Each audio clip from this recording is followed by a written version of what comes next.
Aujourd'hui, de cette façon, nous allons débuter notre étude biblique de la Bible, chanter des hymnes, des cantiques. Combien est grand notre Seigneur! Quelle bénédiction! Pouvez vous asseoir, mes frères et sœurs, nous allons chanter des hymnes pour éloger le nom du Seigneur. Lorsque vous venez à l'église pour la première fois et que Dieu vous parle, Dieu commence à vous guider, à vous donner cette espérance, à vous guérir, à vous annoncer les choses qui vont venir.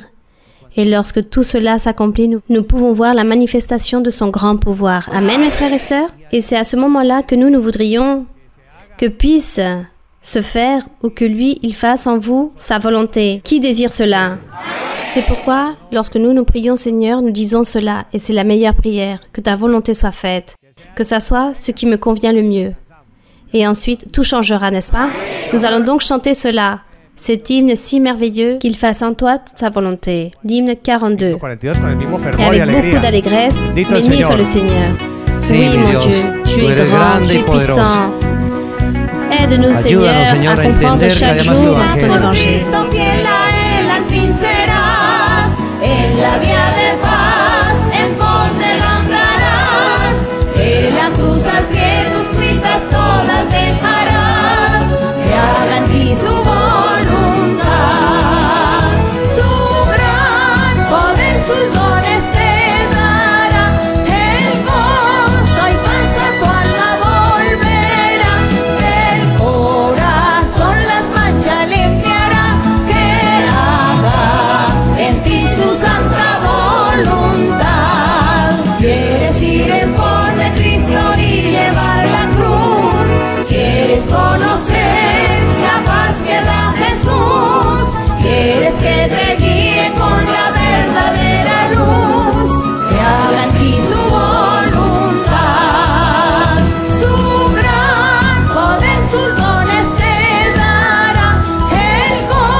Dieu, alléluia, nous t'aimons, mon Seigneur.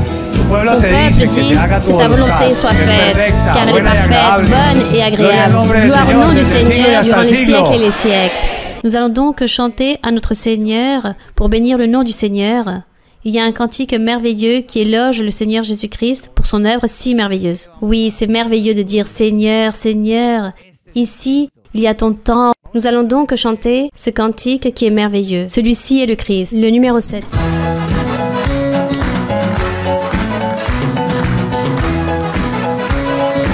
Merci Seigneur, nous t'aimons et nous te vénérons. Tu es notre joie, notre allégresse de savoir que nous avons un Dieu vivant et puissant. Tu es notre Seigneur Jésus-Christ, lequel nous annonçons.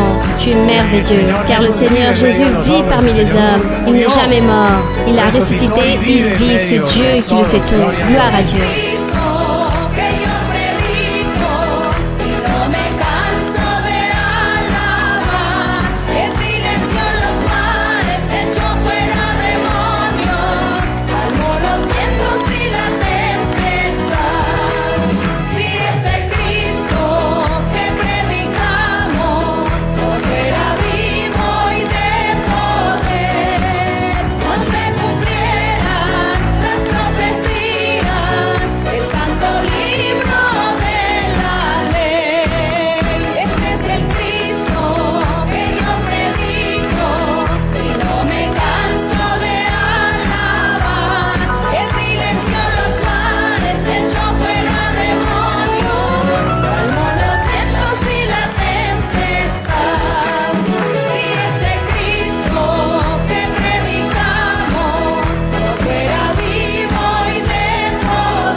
Oui, mon Dieu. Nous savons que dans ton Église, tu vis, tu existes, tu nous gouvernes. Béni soit le nom du Seigneur. Enfin, nous allons donc chanter le cantique 115, Feu du ciel. Qui sont ceux qui veulent le feu du ciel? Levez vos mains ceux qui veulent le feu du ciel. Gloire à Dieu, tous. Nous avons besoin de sentir ce feu. Et ce cantique dit, mes frères, nous avons besoin de le demander. Bien, chantons donc avec joie pour ensuite donner pas à notre sœur. Merci Seigneur, que nous soyons remplis de ton Saint-Esprit, qu'il puisse venir à notre vie, à notre être, à notre cœur. Seigneur, tous ici, tes enfants, les frères et sœurs, Seigneur, nous te demandons devant toi que tu puisses envoyer le feu du ciel. Envoie-le Seigneur, envoie-le nous Seigneur.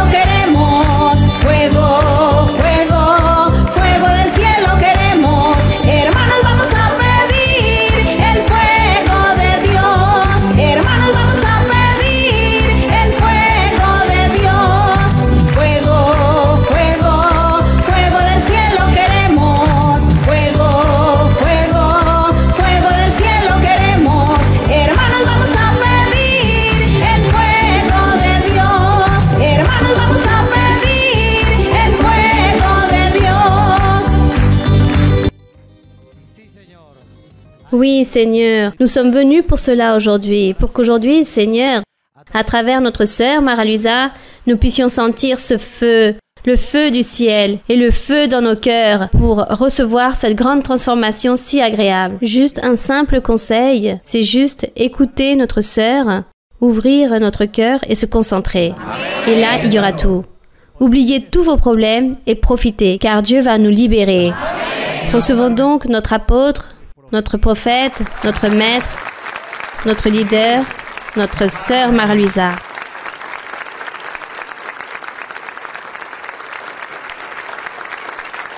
Bonsoir.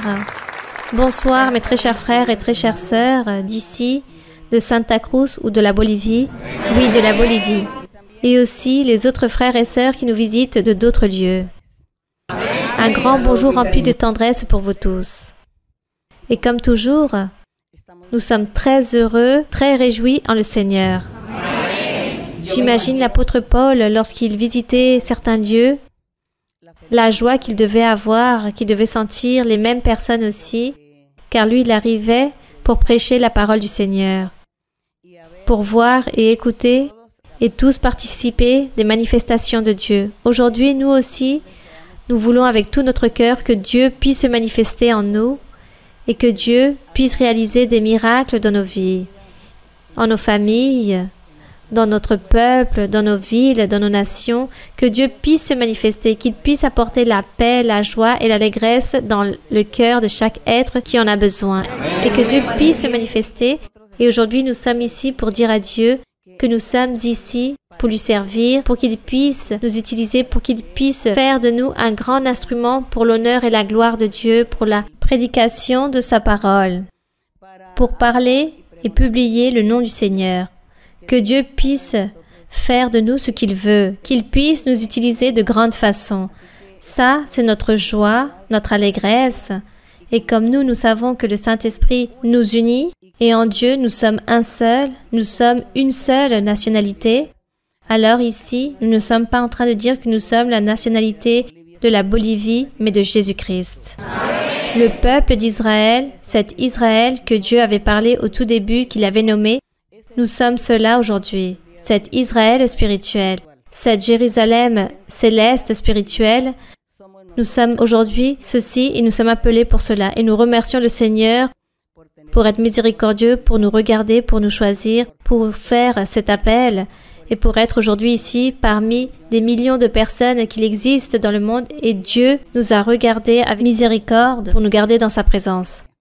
C'est pour cela que nous voulons servir le Seigneur et nous ne voulons pas commettre de fraude devant lui. Nous voulons avec tout notre cœur lui servir et faire sa volonté. Donc ce soir, vous pouvez vous asseoir car nous allons maintenant débuter avec les questions de ce soir.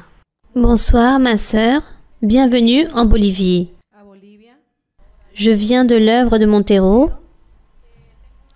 J'ai une question dans le premier livre de Corinthiens, chapitre 13, verset 4. Premier livre de Corinthiens 13, 4. Oui, ma sœur. La charité est patiente. Elle est pleine de bonté. La charité n'est point envieuse. La charité ne se vante point. Elle ne s'enfle point d'orgueil. Elle ne fait rien de malhonnête. Elle ne cherche point son intérêt.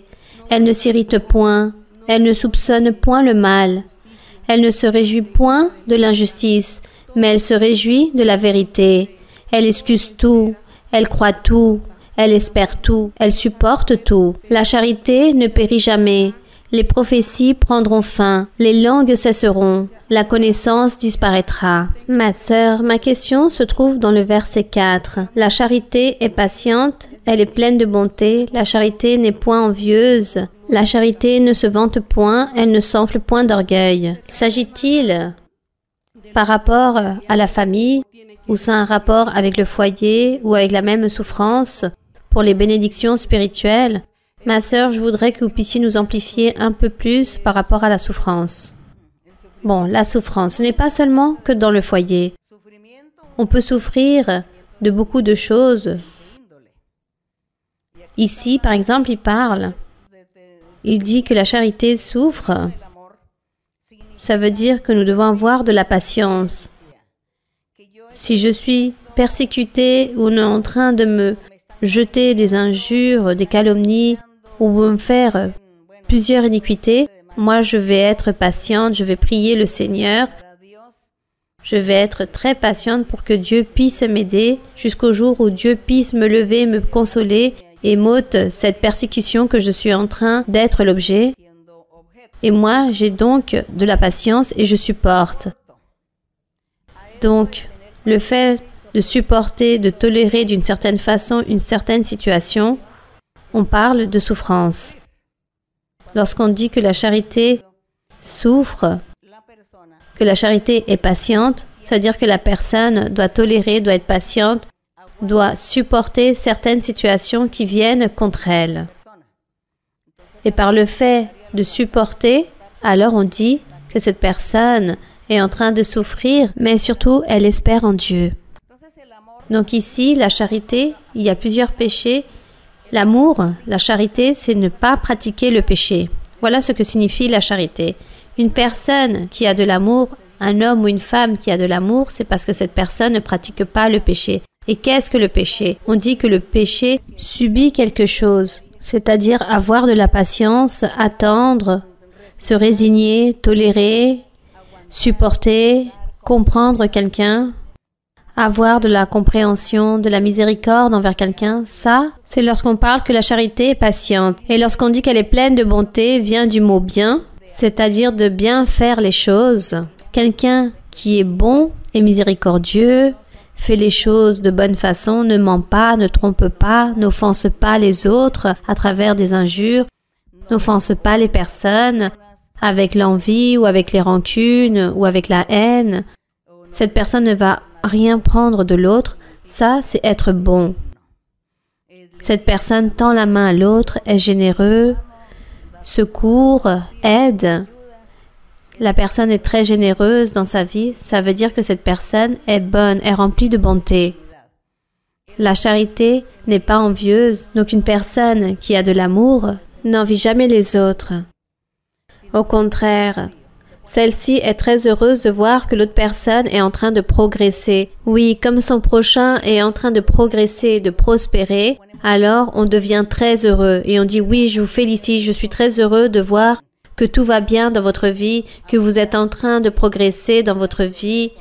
Vous avez beaucoup d'abondance, alors cela me remplit de joie. C'est comme si c'était moi qui étais en train de profiter de tout ce que vous avez. Ça, c'est ma joie. Donc, cette personne n'est pas envieuse et on parle de charité. La charité ne se vante point non plus. Elle n'est pas arrogante, car il y a des personnes qui sont arrogants Il y a des personnes qui se remplissent d'orgueil, d'arrogance, qui humilient, qui rabaissent les autres personnes. Ce genre de personnes crient sur les autres, les traitent de mauvaise façon. Donc une personne qui a de la charité ne fait pas cela. Alors qu'est-ce que cela signifie avoir de l'amour? C'est ne pas pratiquer de péché. Celui qui a de la charité ne pratique pas les péchés.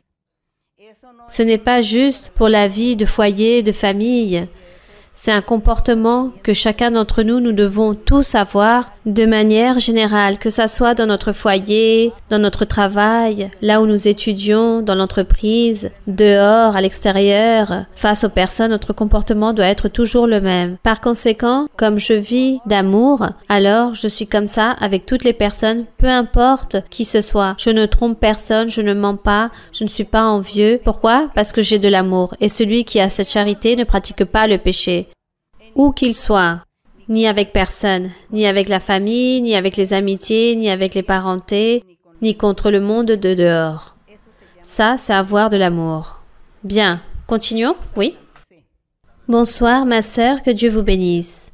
Ma question se trouve dans les versets de la Bible, spécialement dans le livre de Actes, dans le chapitre 6, versets 2 au 4. Chapitre 6. Chapitre 6, du 2 au 4. Oui, ma sœur. Il dit ainsi, « Les 12 convoquèrent la multitude des disciples et dirent, « Il n'est pas convenable que nous laissions la parole de Dieu pour servir aux tables.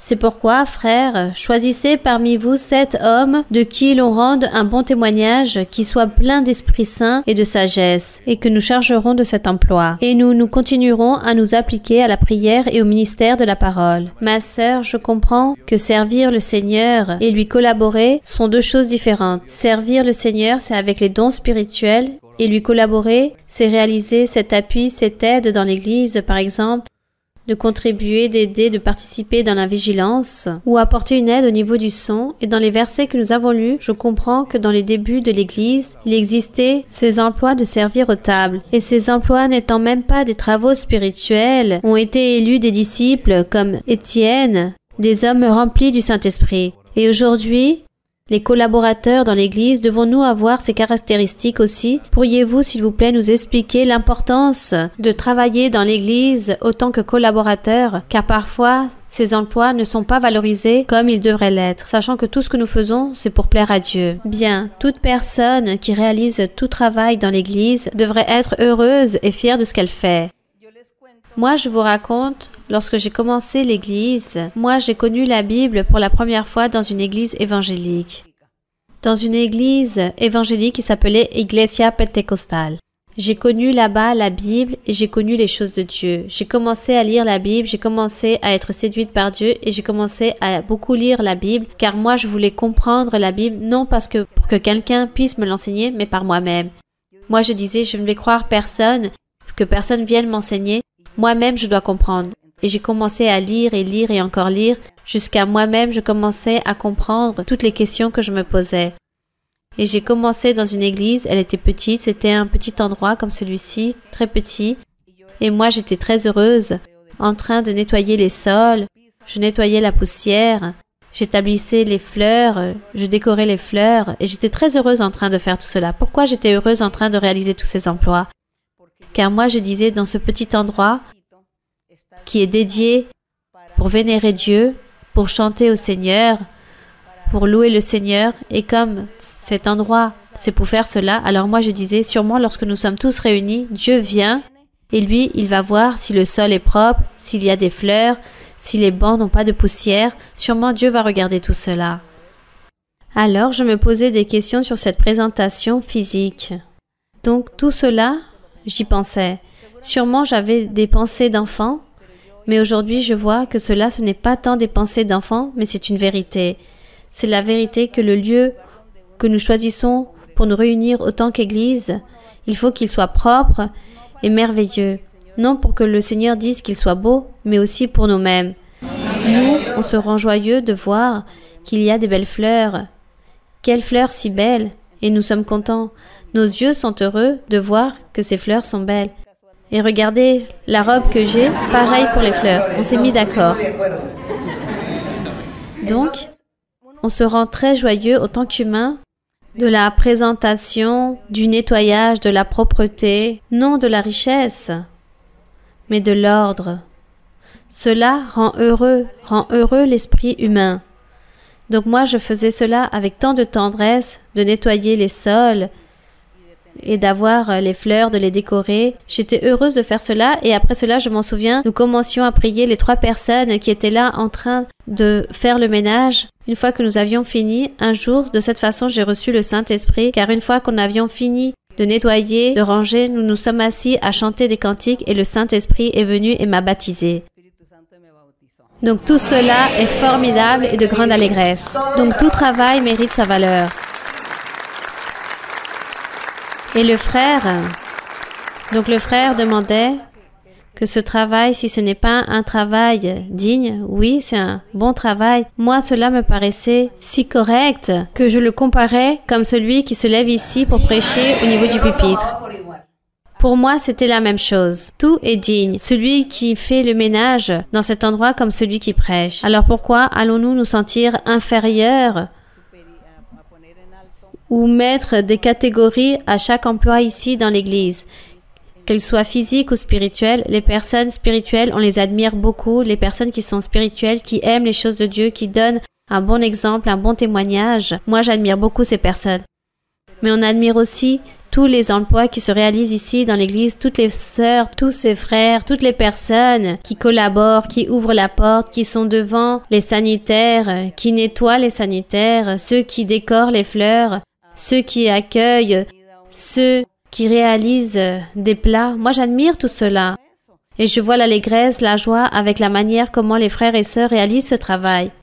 Dieu voit cela et c'est Dieu qui récompense. Alors, nous n'allons pas établir des catégories à toutes ces choses, car tout a une valeur et tout est important. Donc ici, ce que le frère lit, que pour servir ces plats à table, à l'époque d'avant, les personnes donnaient beaucoup de nourriture aux apôtres et eux, il y avait beaucoup de personnes volontaires qui cuisinaient. Vous dites qui cuisinent ou qui préparent des plats de nourriture.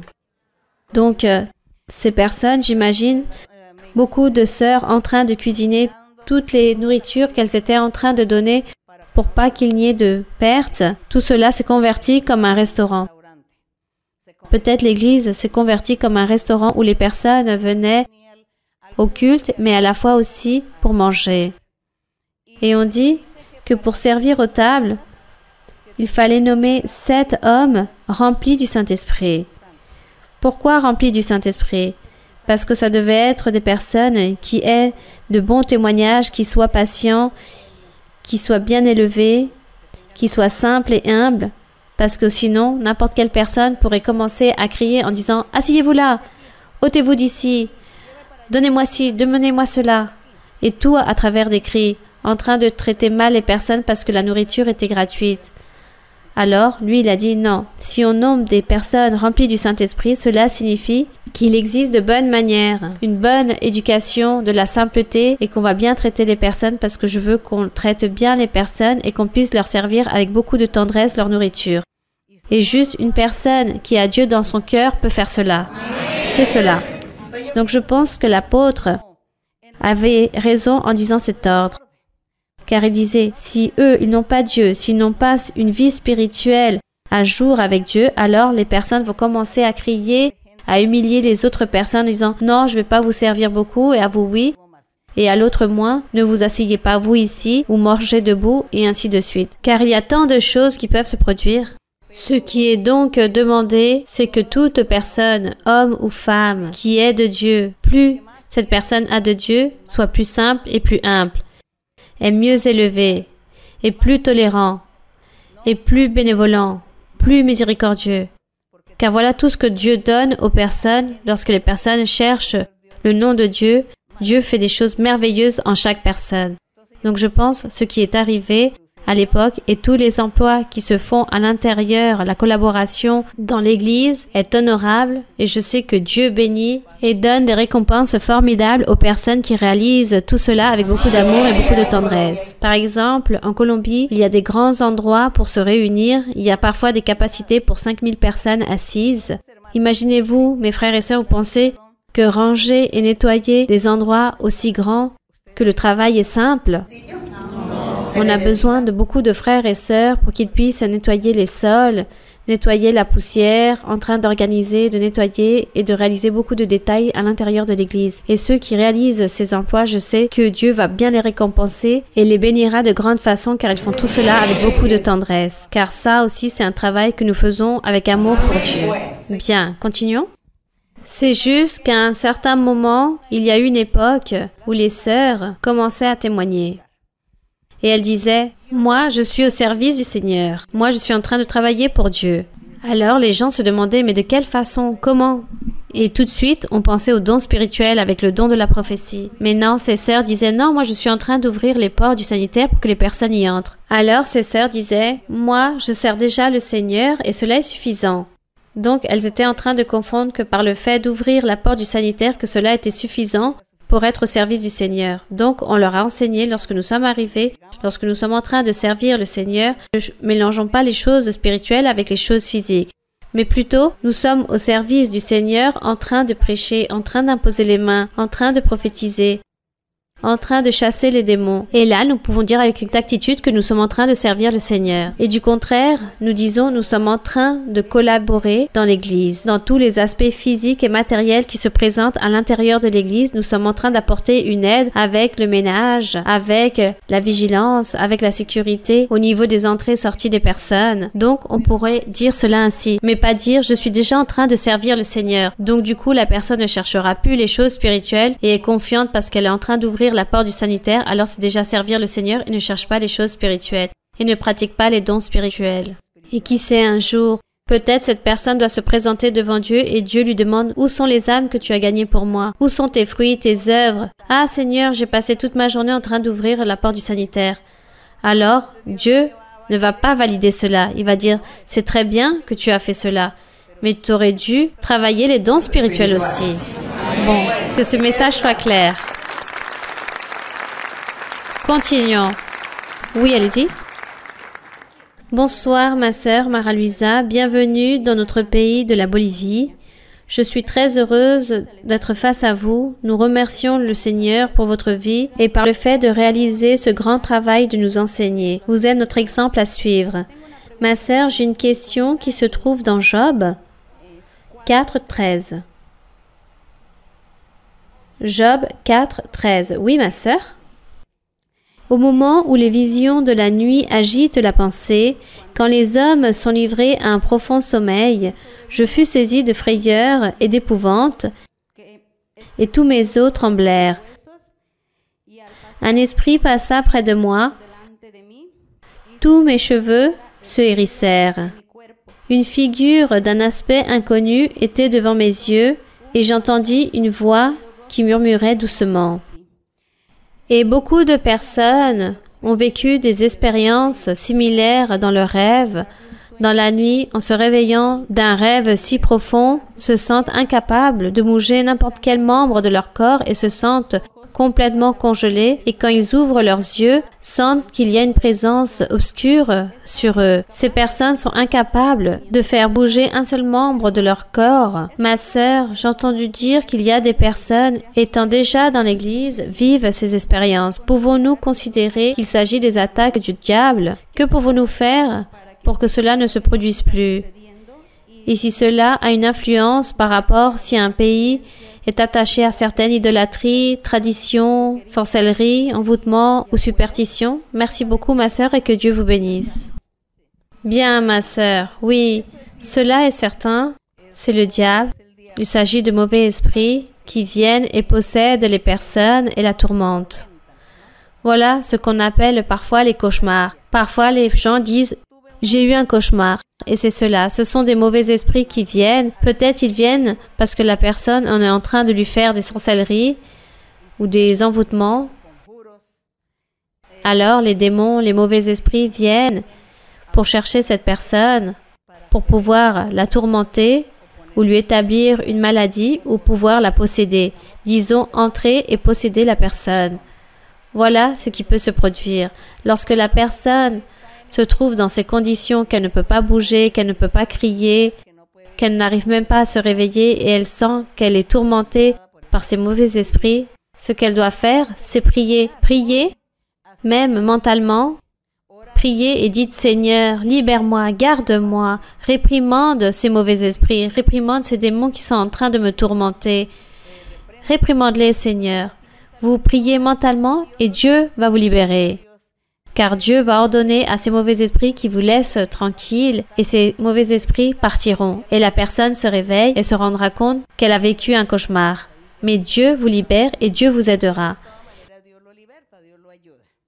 Et une fois que vous êtes réveillé, vous dites, Seigneur, garde-moi des sorcelleries, des envoûtements, des malédictions.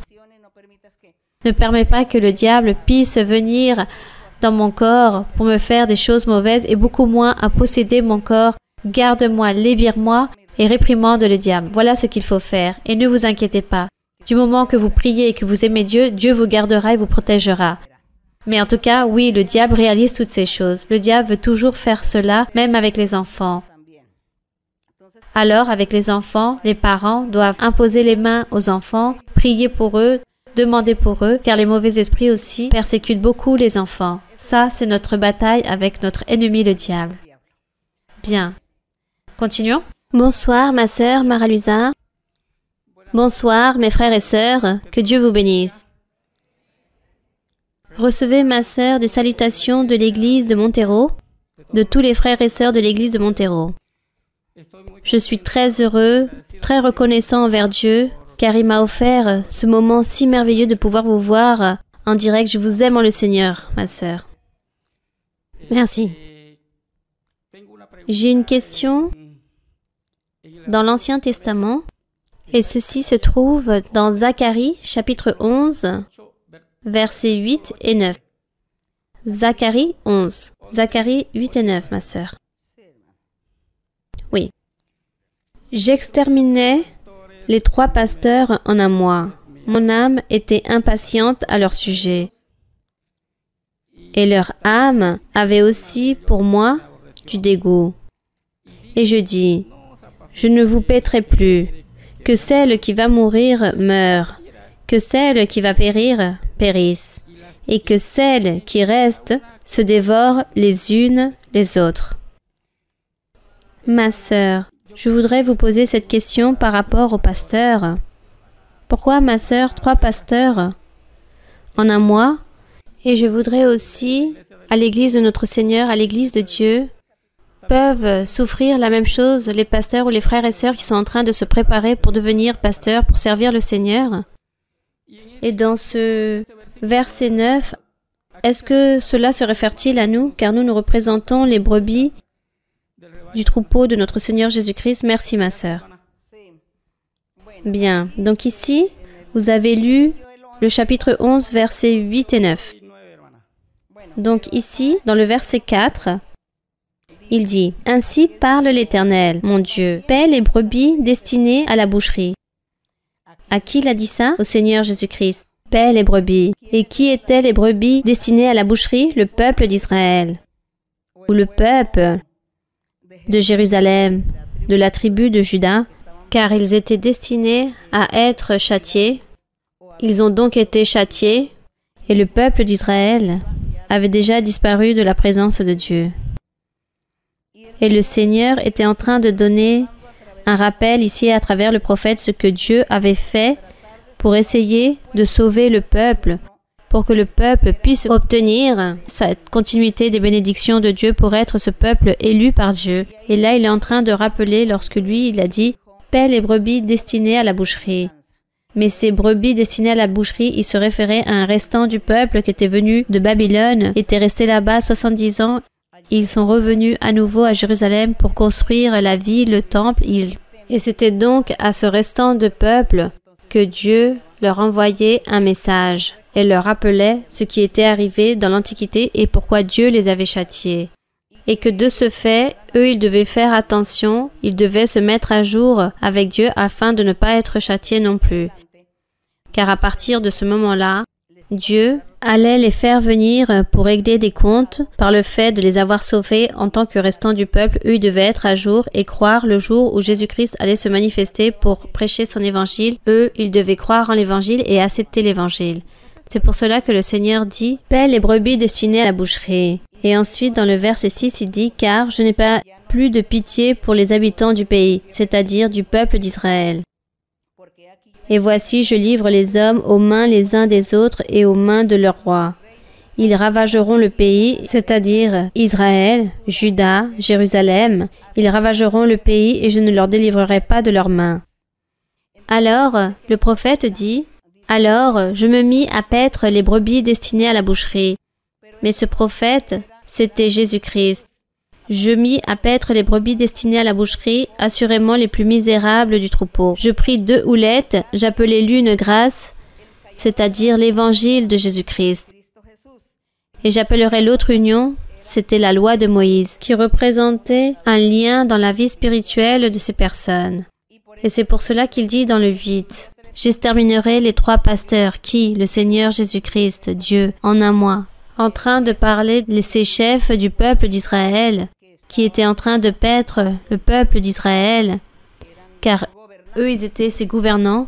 J'exterminerai les 3 pasteurs en un mois, car mon âme était impatiente. » Et il dit, « Je ne vouerai plus. Celle qui doit mourir, qu'elle meure. » Donc le Seigneur Jésus-Christ disait que chacun fasse ce qu'ils veulent s'ils ne veulent pas se repentir ou croire en Jésus-Christ, que chacun fasse ce que bon lui semble. Que chacun fasse ce qu'il veut faire avec sa propre vie. Donc il disait que chacun mangeait la chair de l'autre. Voilà ce qui s'est passé avec les pharisiens lorsque le Seigneur Jésus-Christ était en train de prêcher au peuple l'Évangile. Les pharisiens lui parlaient et le Seigneur les comparait à ces brebis énormes qui se dévorent les unes contre les autres et qu'elles détruisent les vies spirituelles. Le Seigneur Jésus était toujours en train de contredire tout cela aux pharisiens, car eux, ils ont abusé du peuple et ont abusé en train de faire pécher les autres, en train d'enseigner ou plutôt de dériver la doctrine qui à l'époque était la loi de Moïse, en train de dévier tous les chemins avec des contradictions et beaucoup d'inventions à l'époque. Donc le Seigneur Jésus-Christ était très irrité contre ces pharisiens qui étaient les gouverneurs, les chefs et qui étaient en train de faire des choses mauvaises au peuple. Donc le Seigneur Jésus a dit que chacun fasse ce qu'il veut et qu'ils se détruisent les uns les autres. Et c'est pourquoi il dit dans le verset 10, « J'ai pris ma houlette grasse et je la brisai, pour rompre mon alliance, que j'avais traitée avec tous les peuples. » Donc cette houlette a été rompue le jour de la crucifixion du Seigneur Jésus-Christ.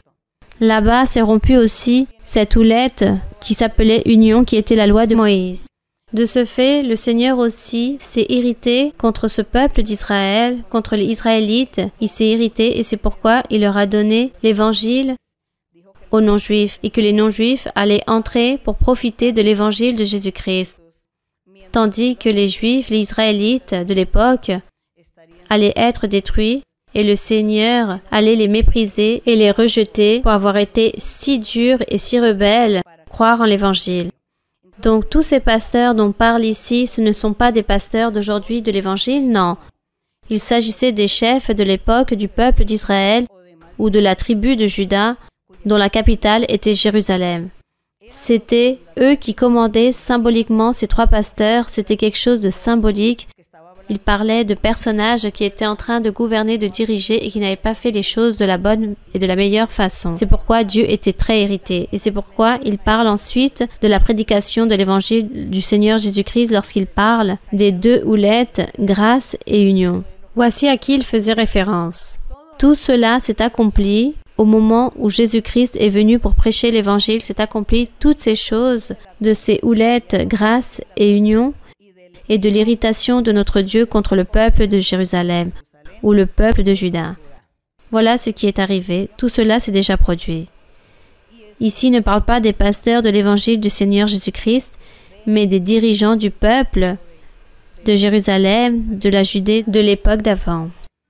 Continuons, oui. Ma sœur Mara-Luisa, bonsoir. Au nom de tous les frères et sœurs de Santa Cruz, je vous donne la bienvenue. Bienvenue en Bolivie, nous vous aimons énormément en le Seigneur. Que le Seigneur puisse vous donner une longue vie pour continuer à réaliser ce travail si merveilleux que vous faites. Ma question se trouve dans le premier livre de Timothée, chapitre 3, versets 2 et 4. Il faut donc que l'évêque soit irréprochable, mari d'une seule femme, sobre, modéré, réglé dans sa conduite, hospitalier, propre à l'enseignement. Il faut qu'il ne soit ni adonné au vin ni violent, mais indulgent, pacifique, désintéressé. Il faut qu'il dirige bien sa propre maison et qu'il tienne ses enfants dans la soumission et dans une parfaite honnêteté. Ici, ces versets font référence au devoir de l'homme pour être pasteur. Nous l'avons déjà lu au début, oui. Mais beaucoup de frères ont la promesse de l'être. Ma question est, dans le cas de nous autant qu'épouses, de ces futurs pasteurs, quels doivent être les devoirs ou quelles doivent être les fonctions, nous autant que femmes de pasteurs, à l'intérieur de ce travail si merveilleux de pouvoir prêcher? Comment pouvons-nous appuyer, nous, en tant qu'épouses?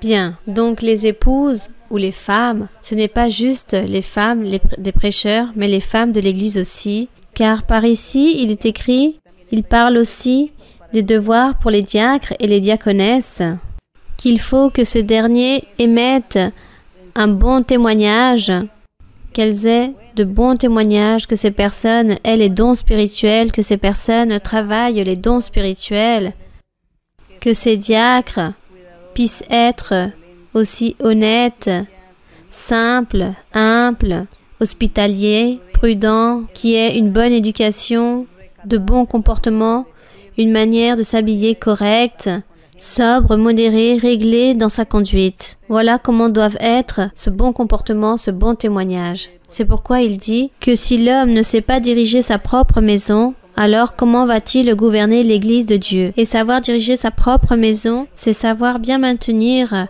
les enfants et l'épouse dans tous les aspects. Se soumettre, c'est se soumettre à Dieu, aux règles de Dieu, chercher Dieu, obéir et avoir cette compréhension dans les foyers, dans les couples, la simpleté, l'humilité, la tendresse, se mettre d'accord, faire les choses de manière équitative, sans aucune humiliation de l'un envers l'autre, et que ces derniers n'aient pas de mauvais témoignages, sinon les enfants vont voir ce mauvais témoignage et ensuite les enfants ne vont pas vouloir croire en le Seigneur à cause de leur mauvais témoignage. Ça, c'est le témoignage aussi des épouses. Car à certaines, Dieu leur a donné des dons spirituels. Certaines épouses de pasteurs, Dieu leur donne plus de dons qu'à d'autres. Donc faites travailler les dons spirituels et faites le travail dans l'Église de la meilleure façon qu'il soit, sans humilier les autres, sans crier sur les autres, sans se sentir supérieur aux autres, sans être autoritaire, que les personnes n'aillent pas dire que la femme du pasteur est comme une dictatrice qui est trop autoritaire. Elle crie sur les autres pour qu'on puisse l'écouter parce qu'elle veut qu'on fasse ce qu'elle veut. Non, sans humilier. Faites les choses avec simpleté et humilité et traitez les personnes avec tendresse, en train de respecter les autres croyants aussi. Donc, ainsi doit être le témoignage, non seulement de la femme du pasteur, mais aussi de toutes les sœurs. Et on dit aussi que celles qui ont plus de temps dans l'Église, qu'elles puissent enseigner aux jeunes dans l'Église à bien se comporter dans l'Église, dans leur foyer et avec leurs époux. Car la femme adulte a déjà reçu beaucoup d'expérience et peut enseigner aux jeunes la bonne manière de vivre dans leur foyer pour que tout fonctionne de la meilleure façon. Bien. Une autre question? Oui, mon frère. Bonsoir. Bonsoir, ma sœur. Bienvenue en Bolivie. Ma sœur Mara-Luisa, nous sommes très heureux à travers votre visite. Nous savons qu'aujourd'hui, Dieu est en train de donner une grande bénédiction à toute la Bolivie. Ma question se trouve dans 2 passages bibliques, dans Proverbes 6, 34. Proverbes 6, 34. Et le 2e passage de la Bible se trouve dans le 1er livre de Corinthiens 7, du 12 au 14. Oui, mon frère, Proverbe 6, 34. Car la jalousie met un homme en fureur. Il est sans pitié au jour de la vengeance. Et dans le 1er livre de Corinthiens 7, verset 12.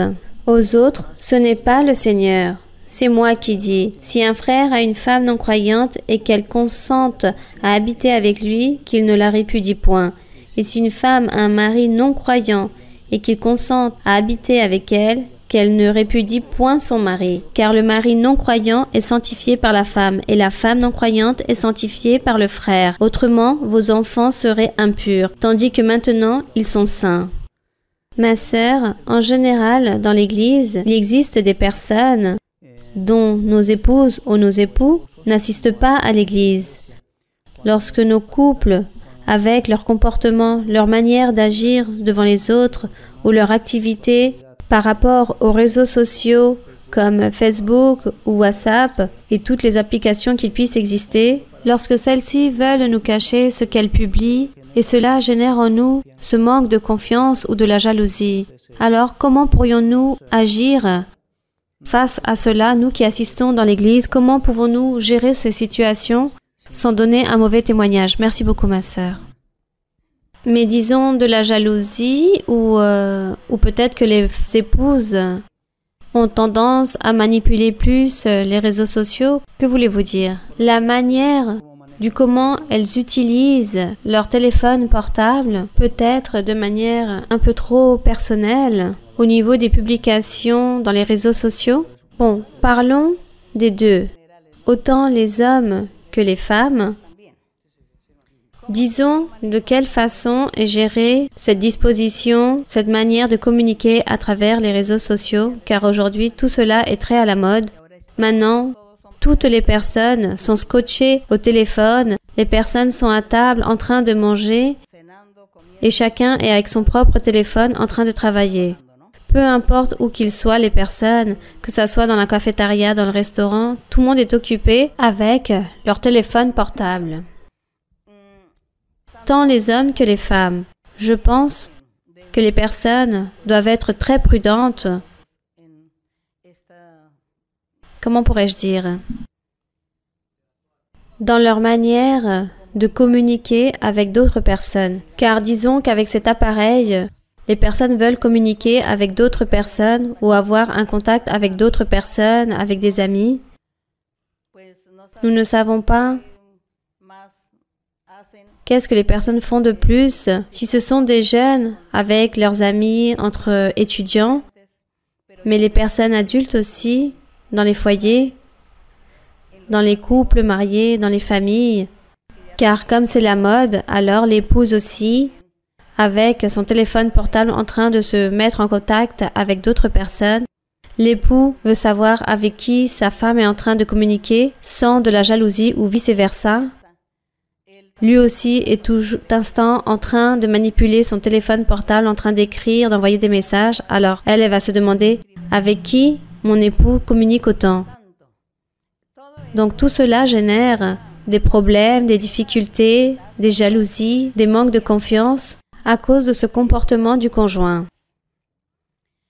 Et dans l'Église du Seigneur, comme cela est à la mode, tout le monde fait cela. Dans l'Église du Seigneur, si nous voulons plaire à Dieu, pourquoi nous devons faire la même chose, nous mettre au même niveau que les personnes du monde?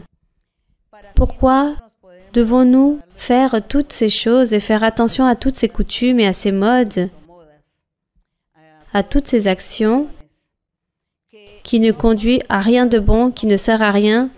C'est juste pour obtenir des querelles dans la famille, dans les foyers, perdre la confiance de l'autre. Alors pour nous, autant que croyants, si nous voulons donner un bon témoignage, évitons cela. Évitons tout simplement de faire cela, car cela déplaît à Dieu d'être occupé dans toutes ces choses. Et le diable, lui, par contre, il est en train d'essayer d'émettre des tentations pour que vous puissiez tomber dans ce piège. Car aujourd'hui, nous utilisons beaucoup Internet pour chercher des hommes, des femmes, pour chercher des époux, des épouses, des amitiés. On utilise beaucoup ce type de communication. Et pour connaître les personnes. Alors on dit, non, moi j'ai des amis dans le site Internet, j'ai plein d'amis à travers Internet. Et nous nous connaissons à travers les réseaux sociaux. Nous ne sommes jamais connus réellement, mais nous nous connaissons à travers les réseaux sociaux et les messages commencent à être plus fréquents, puis ensuite les échanges de courriers et ainsi de suite. Et à partir de là, le diable commence à perturber la vie spirituelle de la personne, à détruire la vie spirituelle et la stabilité de la personne, du foyer, à détruire toutes ces choses et faire que la vie spirituelle de la personne puisse être troublée. Et la personne commence à s'éloigner de Dieu et à vivre comme vivent les personnes du monde. Et du coup, ces personnes viennent à l'église et commencent à dire « Dieu m'a promis tant de choses et ne m'a pas accompli. » Oui, Dieu m'a fait des promesses et quand cela va s'accomplir? Car j'ai une mauvaise vie, Dieu n'écoute pas mes prières, j'ai plein de problèmes, plein de difficultés. Je prie et Dieu ne m'écoute pas, Dieu ne m'a pas répondu. Pourquoi? Parce que vous êtes là-bas, accrochés, complètement noués dans ces réseaux sociaux, de toutes ces informations. Et cela est en train de vous éloigner de Dieu, est en train de stagner votre vie spirituelle et de ce fait, Dieu aussi ne vous bénit plus, n'agit plus dans votre vie, il ne vous donne pas les choses spirituelles, ce que vous voulez, car vous êtes distrait dans d'autres choses qui ne servent à rien. Et aussi les problèmes que peuvent produire, j'imagine combien de foyers, combien de couples mariés se sont séparés à cause de ce genre de communication dans ces réseaux sociaux. Il y a dû avoir beaucoup de séparations, beaucoup de divorces à cause de cela. Nous, les croyants en le Seigneur, fuyons de toutes ces choses. Utilisons-le juste pour le travail, pour les choses nécessaires. Celui qui travaille et qui a besoin de cet outil, alors qu'il l'utilise pour le travail, mais ne commencez pas à l'utiliser pour chercher des amitiés. Car cela est mauvais et cela déplaît au Seigneur. Je ne sais pas, mon frère, vous... Quelle serait, terminez votre question peut-être, ou votre opinion par rapport à cela? Eh bien, ma sœur, vous avez tout répondu, ma sœur. Merci beaucoup et que Dieu vous bénisse. Bien, mon frère, merci. Bien. Oui, ma sœur. Bonsoir, ma sœur Mara-Luisa. Ayez une bonne journée, vous et tous ceux qui vous accompagnent, ainsi que tous ceux qui sont aujourd'hui présents, la famille de la foi. Ma question se trouve dans Marc 3, 29 par rapport au blasphème. Marc 3, 29, il dit ainsi, je peux lire? Oui, ma sœur. Mais quiconque blasphémera contre le Saint-Esprit n'obtiendra jamais le pardon. Il est coupable d'un péché éternel. Et ma question, ma sœur, est qu'à plusieurs occasions, j'ai dû partager certains témoignages avec certains frères et sœurs de l'ancienne assemblée où j'allais, dans laquelle eux, ils ne croient pas, ils disent « cela n'appartient pas à l'Esprit de Dieu ». Donc eux, sont-ils en train de blasphémer? Oui, il s'agit de blasphème. Cela est un blasphème. Mais pour éviter cela, parfois pour éviter que les personnes pêchent, vaut mieux, au lieu de dire que dans mon église ceci, cela, plutôt dire je vous invite. Je vous invite à mon église afin que vous puissiez vivre une expérience merveilleuse. Je vous invite à mon église pour que vous puissiez vivre une expérience que Dieu donne si belle aux personnes qui y vont. Car là-bas, l'église, Dieu a fait tellement de miracles, il nous a donné tellement de paix, et nous avons tellement de joie. Je voudrais que vous aussi, vous puissiez y aller sans aucun compromis. Vous allez tout simplement, vous vivez l'expérience et ensuite vous prenez votre propre décision. Cela serait la meilleure manière et non en train de dire « Dieu me parle, le Saint-Esprit est en train de parler, Dieu m'a dit ceci, cela.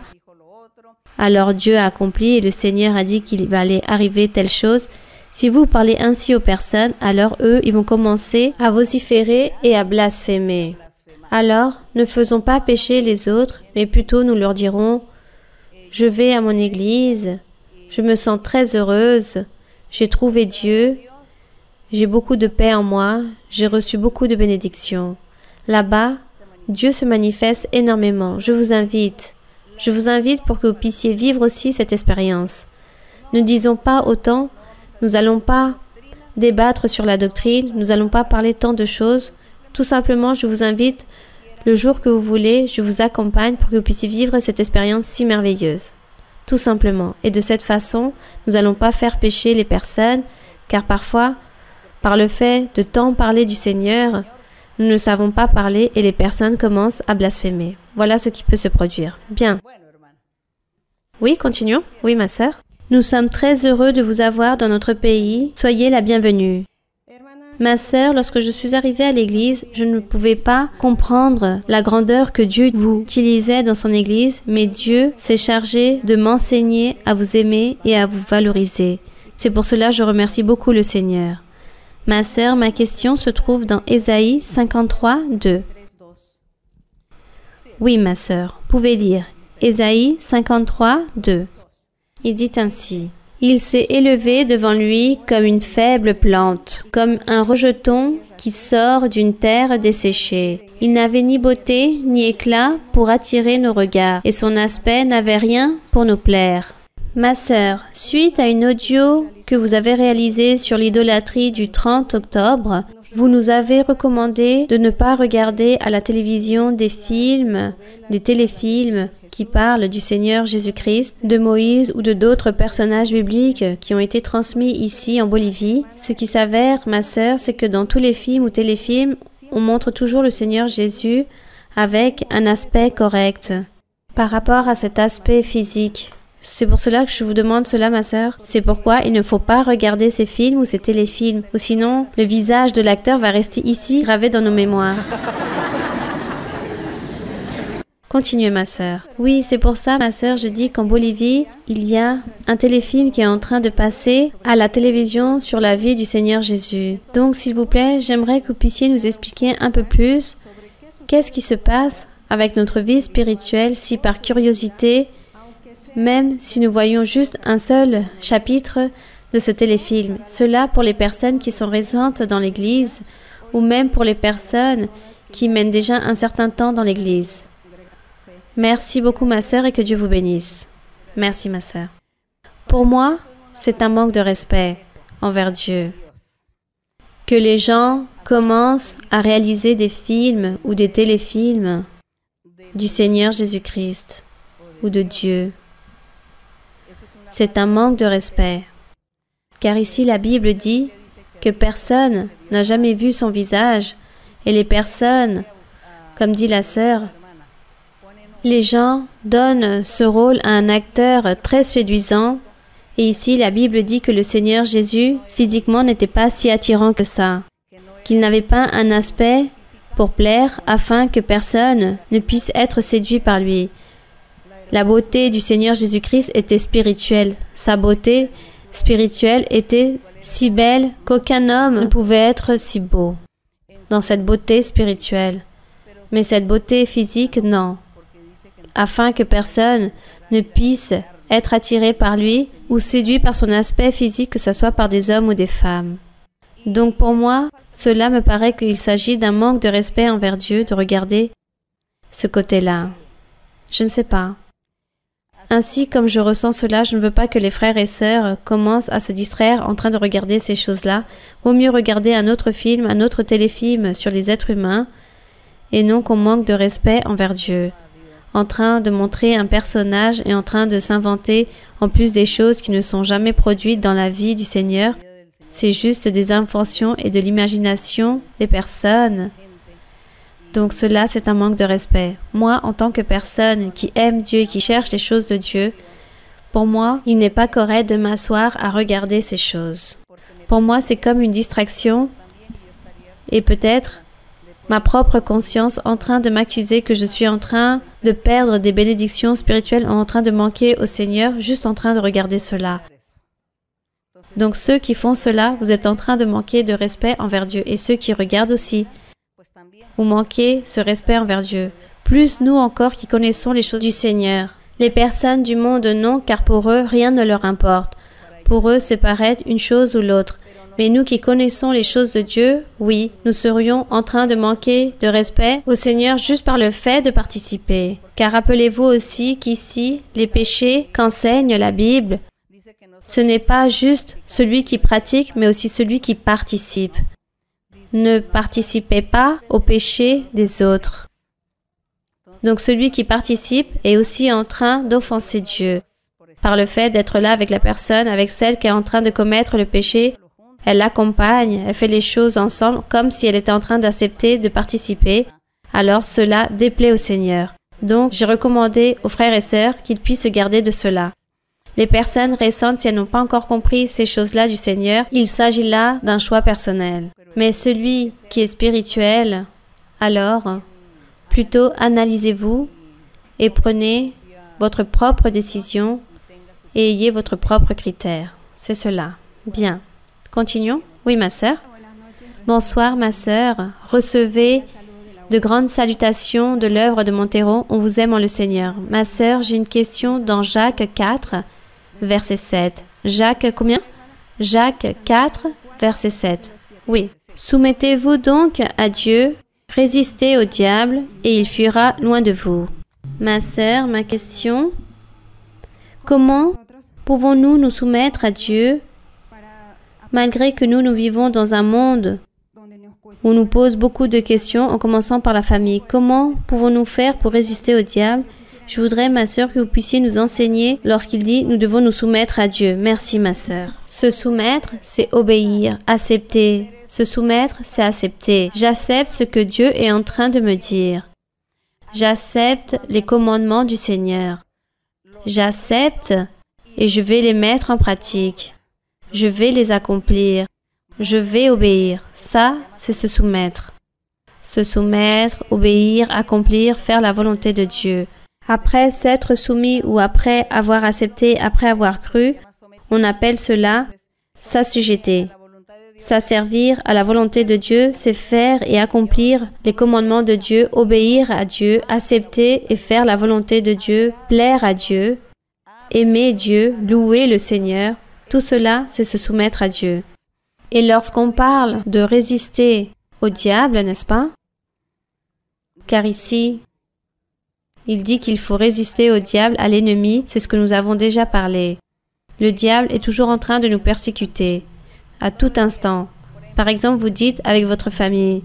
Donc là, le diable est en train de persécuter avec votre famille. Votre famille s'irrite, se met en colère, vous dit des choses, vous critique, n'est-ce pas?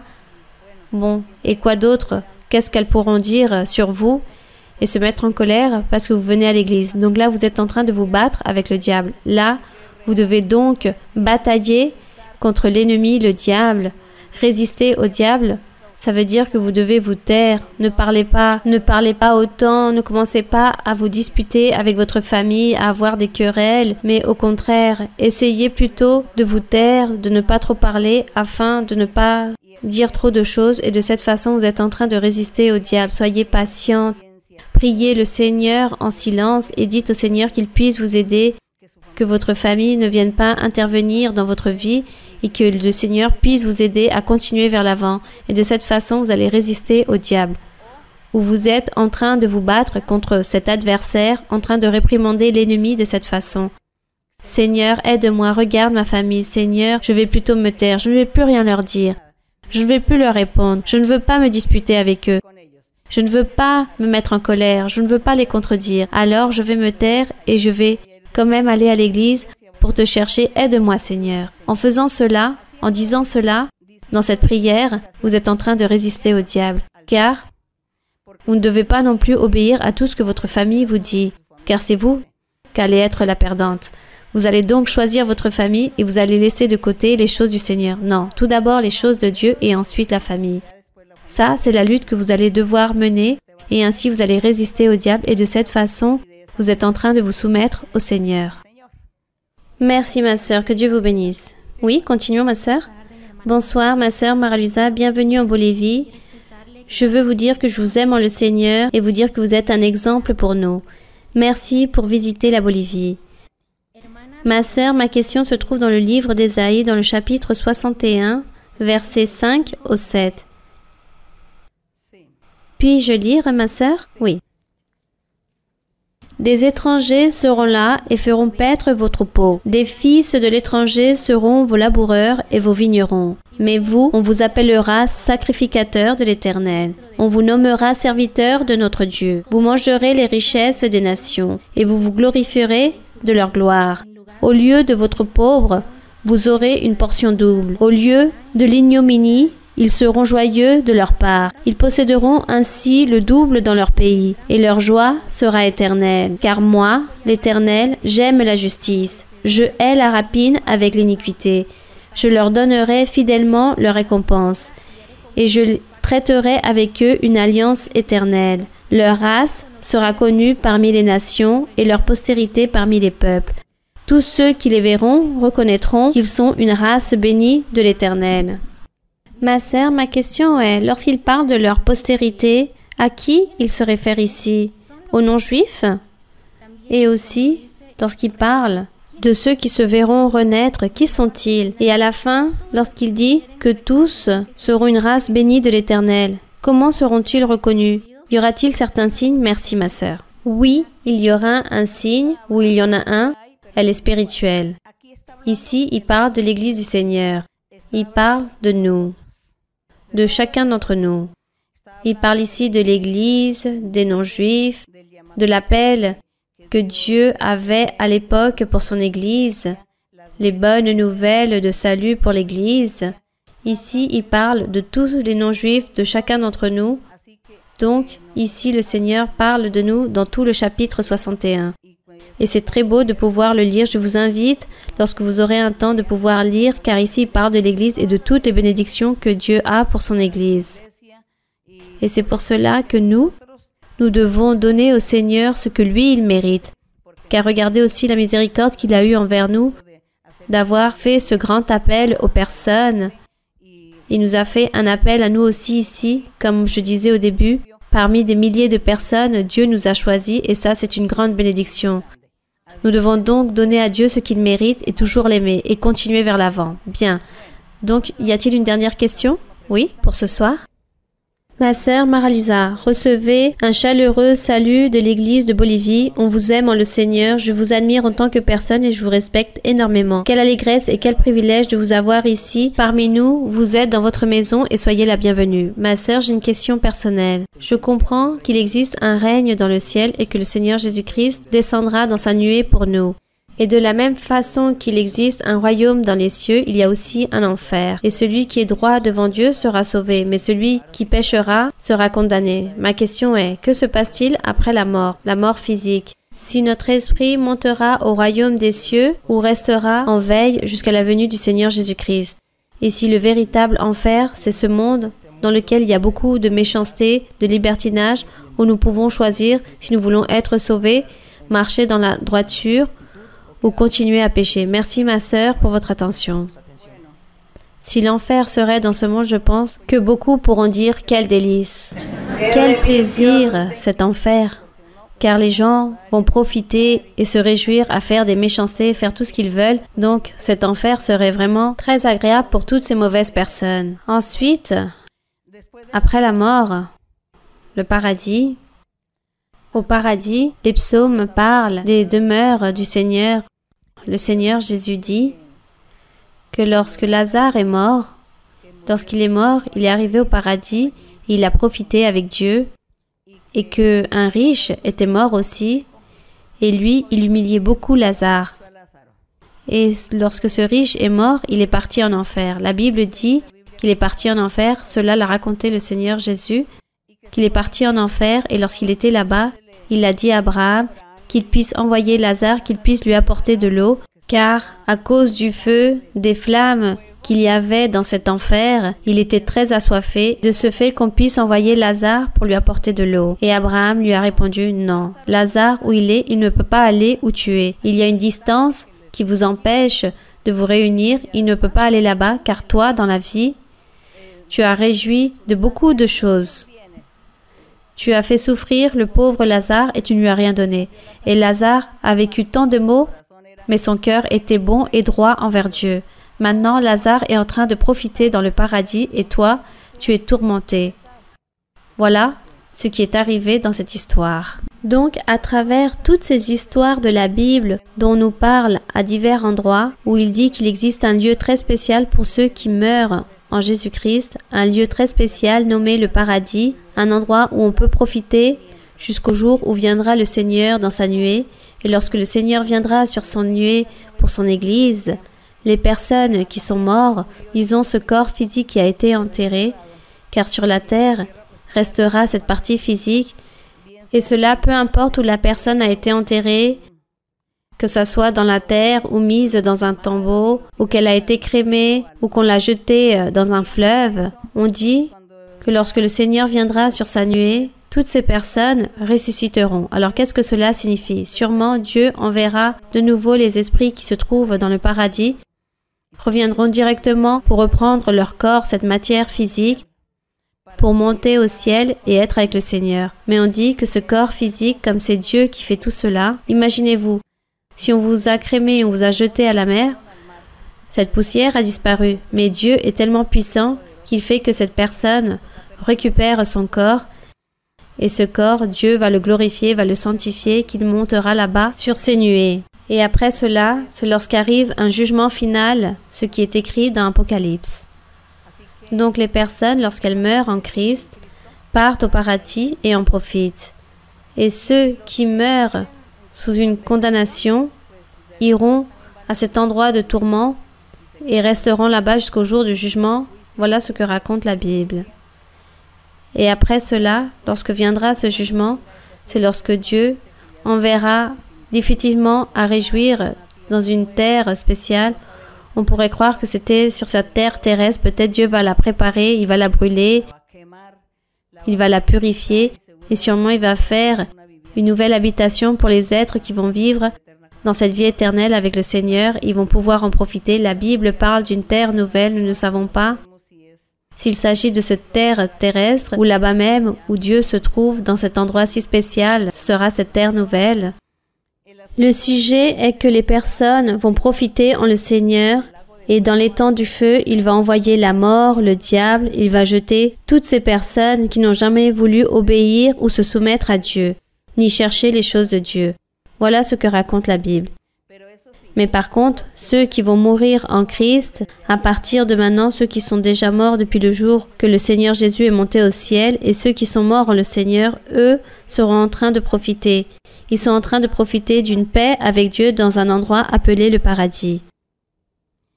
Et nous, c'est pour cela qu'ici nous sommes en train de lutter pour vivre avec Dieu, car nous savons qu'il existe un lieu de paix, de joie, il existe ce Dieu tout-puissant, que tout ce qu'il raconte ici dans la Bible, c'est une réalité, car lui, il a montré à travers des prodiges, des miracles, avec beaucoup d'expérience aux personnes, il a montré que Dieu vit, que Dieu existe et qu'il existe un lieu où beaucoup de personnes ont vécu cette expérience de connaître l'enfer ou le paradis, car Dieu leur a montré aussi pour qu'ils puissent croire.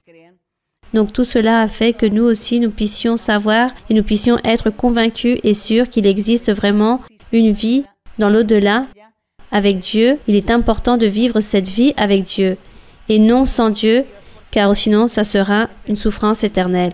Alors luttons pour notre vie spirituelle. Luttons pour nous soumettre au Seigneur, pour louer et nous profiter avec Dieu. Lisons la Bible, il faut lire la Bible une et beaucoup de fois, car c'est la manière où vous allez pouvoir vous ôter ce voile, cette ignorance, et vous allez pouvoir comprendre et connaître mieux le Seigneur, et Dieu va se plaire car vous allez lire la Bible. Ceux qui ne savent pas lire, que quelqu'un puisse lire la Bible et écouter aussi, car maintenant il existe des façons de pouvoir écouter la Bible. Et tout ceci pour vous dire qu'il n'existe plus aucune justification pour ne pas lire la Bible, car il existe aujourd'hui beaucoup de moyens pour pouvoir lire la Bible et tout cela est accessible à chacun d'entre nous pour connaître le plan de Dieu. Nous allons donc nous mettre debout, mes frères et sœurs, et nous allons chanter au Seigneur un cantique qui dit « Celle-ci est l'Église du Seigneur ». Nous allons chanter ce cantique qui dit « Celle-ci est l'Église du Seigneur ». Et ensuite, nous allons prier. Et dans notre prière, nous allons demander au Seigneur qu'il puisse se manifester à travers des miracles, des prodiges, qu'il puisse se manifester dans votre vie, dans votre cœur, que le Seigneur puisse envoyer le Saint-Esprit, qu'il puisse baptiser avec le Saint-Esprit et que le Seigneur puisse donner les dons spirituels. Amen. Regardez la prière que vous allez réaliser aujourd'hui au Seigneur, qu'il puisse vous remplir du pouvoir du Saint-Esprit, qu'il puisse vous donner les dons spirituels. Car vous devez vivre des expériences avec le Seigneur. Nous allons donc chanter au Seigneur et ensuite nous allons réaliser notre prière. Su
Béni soit notre Dieu.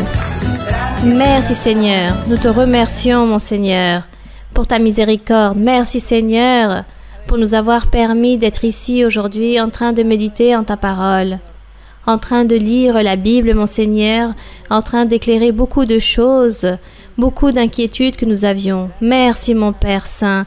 Nous voulons faire ta volonté. Nous voulons nous soumettre à ta sainte volonté. En train d'accomplir tes ordonnances, tes commandements, en train de faire ta volonté, t'honorer, te glorifier et célébrer ton nom, mon Seigneur. Donne-nous des paroles, Seigneur, pour pouvoir nous exprimer devant toi et pouvoir te mettre dans le lieu que tu mérites. Ô Dieu, manifeste-toi parmi nous. Envoie de ton pouvoir, envoie ta lumière, que tu sois en train d'éclairer, de guider, d'orienter chaque personne, chaque homme, chaque femme, que eux, ils puissent sentir ta présence dans leur être, dans leur cœur, dans le plus profond de leur âme, qu'ils puissent sentir la présence de ton Saint-Esprit et que chacun puisse sentir dans leur cœur cette crainte devant toi pour qu'ils puissent te louer, pour qu'ils puissent t'aimer, pour qu'ils puissent te glorifier, pour qu'ils puissent sentir et avoir cette envie de te suivre, suivre ton sentier, marcher dans ce chemin, dans cette voie de la perfection. Aide chacun d'entre nous pour que nous puissions comprendre ta parole sainte.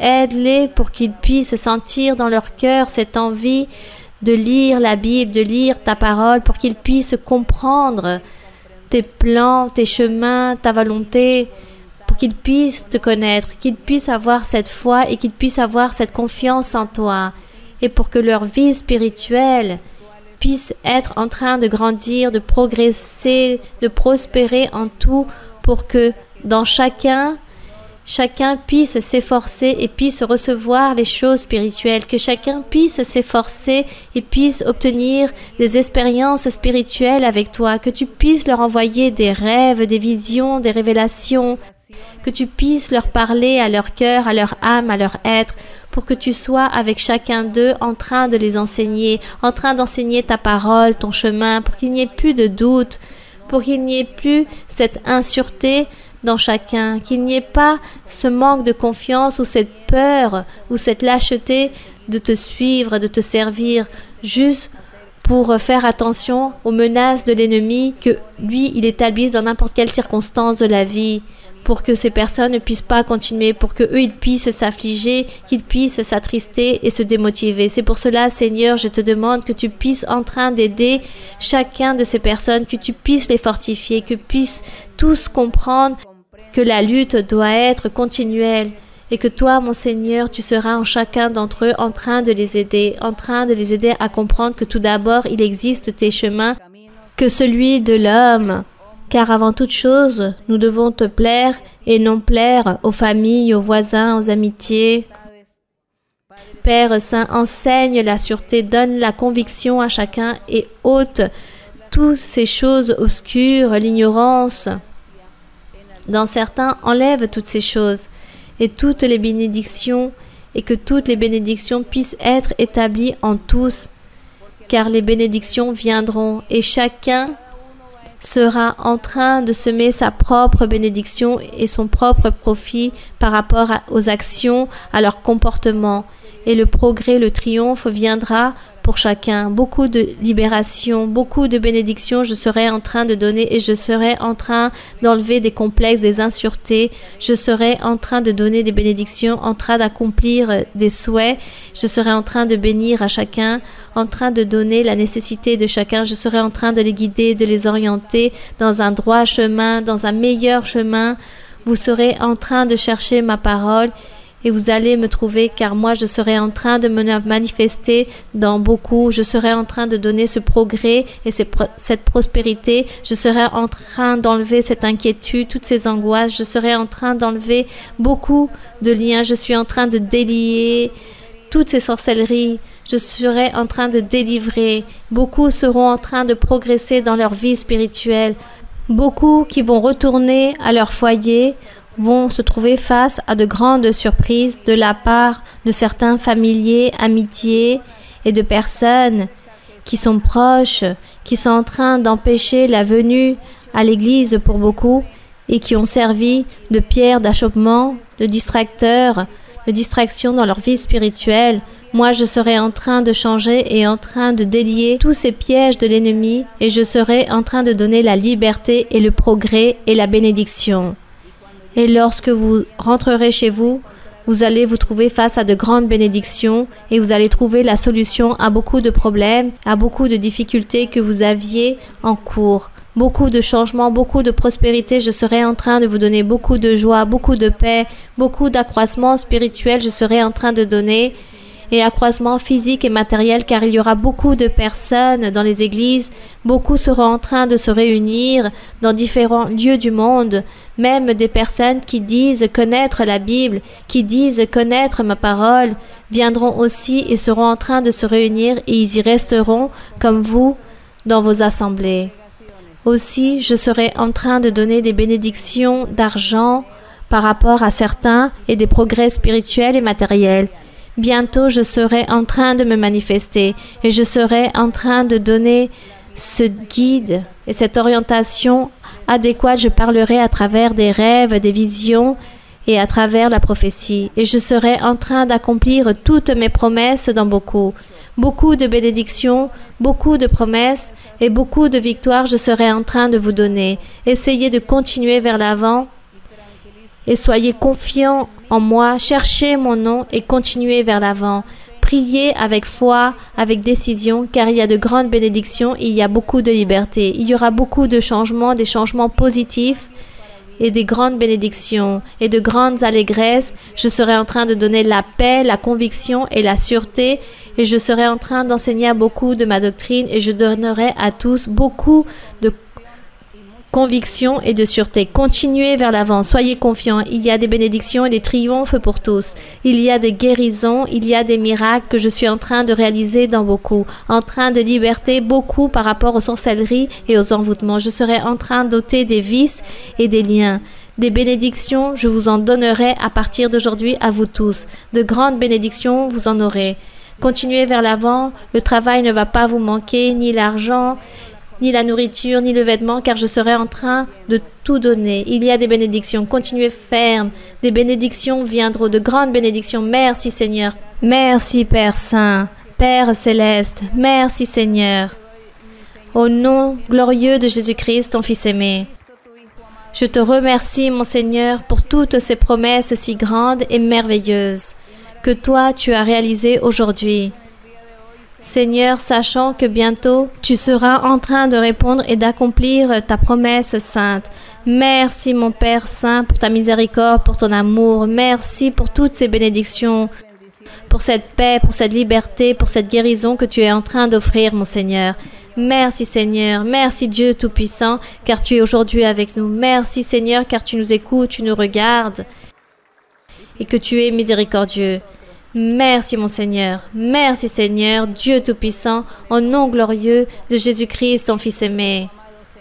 Au nom de Jésus-Christ, nous te donnons l'honneur, la gloire et la louange aujourd'hui et pour l'éternité. Alléluia. Gloire au Dieu Tout-Puissant, gloire au Père, au Fils et au Saint-Esprit, aujourd'hui et pour toujours. Merci, alléluia. Te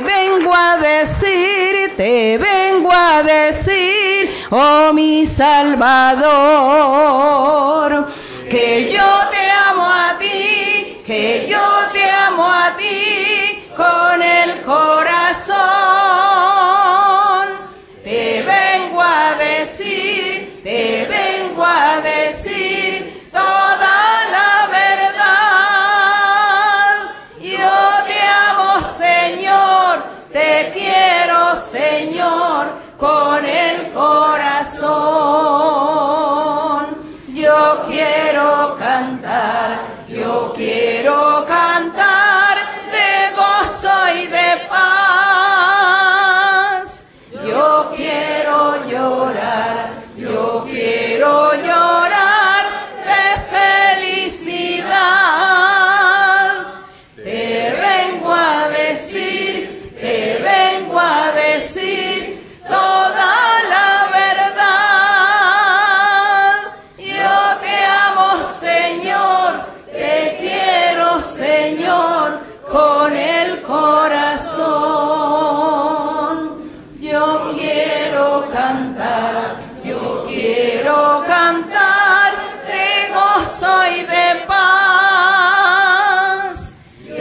quiero llorar, yo quiero llorar de felicidad. Te vengo a decir toda la verdad. Yo te amo, Señor, te quiero, Señor, con el corazón. Merci Seigneur. Nous te louons, mon Seigneur. Merci pour ta miséricorde. Béni soit notre Dieu. Puissant est notre Dieu. L'honneur et la gloire soient pour notre Seigneur pour toujours. Merci beaucoup, mes frères et sœurs. Que Dieu vous bénisse. Que Dieu vous accompagne avec beaucoup de paix au retour de vos foyers. Que Dieu vous garde et vous protège dans le chemin du retour. Merci beaucoup et que Dieu vous bénisse. À très bientôt. Merci.